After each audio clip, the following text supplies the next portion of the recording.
Okay, so it kicks off in just a couple of hours now from now. It's the World Cup that's happening in Japan, Rugby World Cup in fact, and the world has been anticipating, has been watching, has been reading comments as to how the Japanese have been putting this spectacular event, which is the third biggest event of its kind that happens every 4 years. Now this event should be expected to be broadcast to about 200 plus countries around the world. 20 nations take part in this year's event, and millions of people are going to be tuning into the broadcast that comes in from different broadcasters. They're going to be present at this particular year's Rugby World Cup in Japan.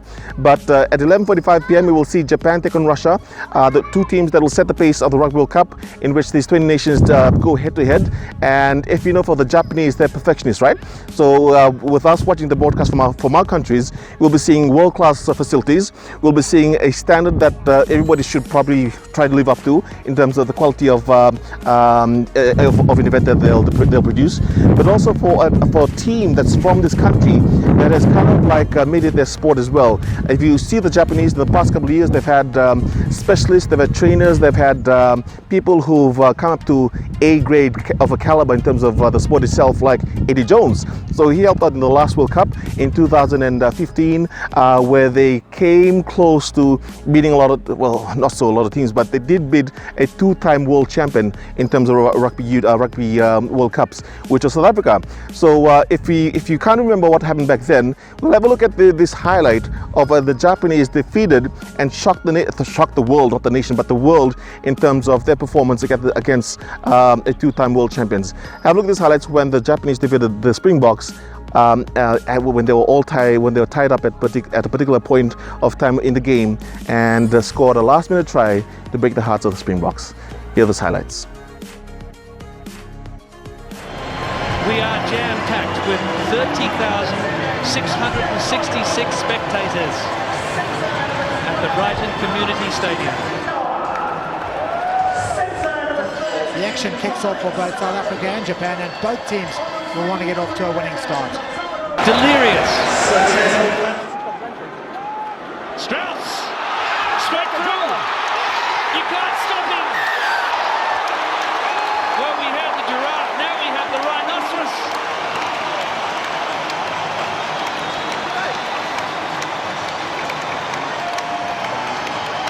And that will ease some jangling nerves in the Springbok camp.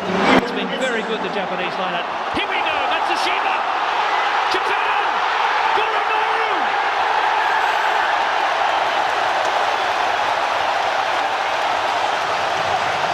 Perfectly orchestrated, clinical in its execution. Goromaru capitalised on the outside. Just that little inside ball to the winger, Matsushima.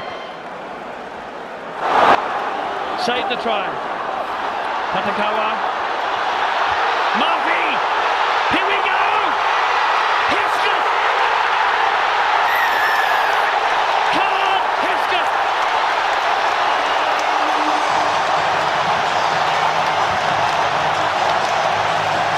To steal the game for Japan, one of the most famous victories in the history of sport, I'd go as far as saying, not just in the game of rugby union. Goromaru then.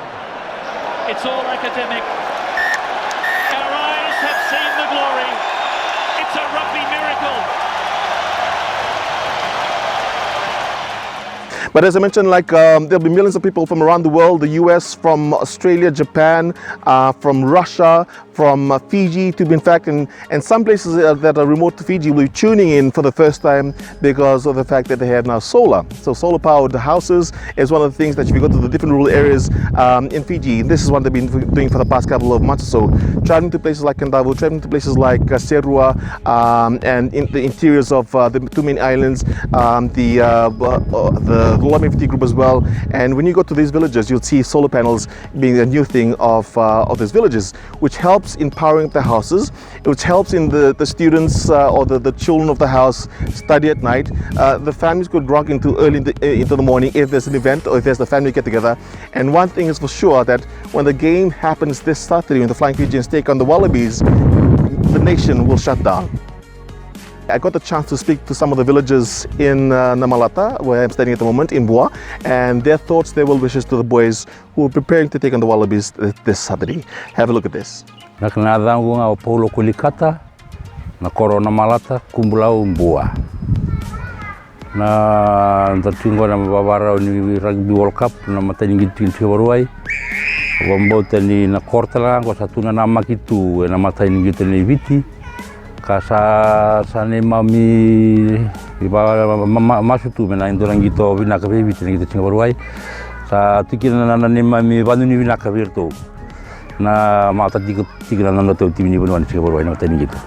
Ina kawaya wa Josephine mena korona korbo kumbula umbua ngonga ina malata wakati ulivyoka wiki mdona matati miliviti dorobete viti kama ichapani na matongo ina kubalevu awe silengana kwa ulivyoka bertana boys na mateningi tongo o nitaka ni ndona ngito saraba kukua kemna maruta na mni ngito ngo na koro ka wanu ulivyoka kena bota limdon kita sabo maichapani go fijigo gitu ni World Cup la matongo iliu kita ndola ko ndo so na vi koro ko tukin reception tukin TV imta umbale so ka indala na vi ka pindu sarang gitu ni satu ngona so la sa ndo na tamani vade nguleu ko sa ketu sa wili singa wili au tu ko mi ketu sana mai wara kan timni bitin matan gitu ni Siwaruai no man ni tu community hall ni satu ngona solar system. So one thing is for sure, if you are So one thing is for sure, that the whole nation will be watching the Flying Fijians taking the Wallabies this Saturday. Do send us pictures to Breakfast at Fijian through social media, through Twitter, through Facebook, through Instagram as well, as to how you and the family are watching. You can take a video and send it to us through Breakfast at Fijian. We'll be more than happy to share it with you on Monday. But also pictures of what you're wearing, your outfits. Maybe you have placards that are in the hall, maybe in your living room with the whole family. The whole Matangali come down to your house to watch the game, and just sharing with us the moments that you at the moment when the Wallabies and the Flying Fijians clash this Saturday. Well, that was it from us at Breakfast at Fijian in terms of an update, a build-up towards the Rugby World Cup. It kicks off tomorrow with one day to go to the Rugby World Cup in Japan. For Breakfast at Fijian in Malata in Bua, I'm Sylvester Rutule. Okay, set.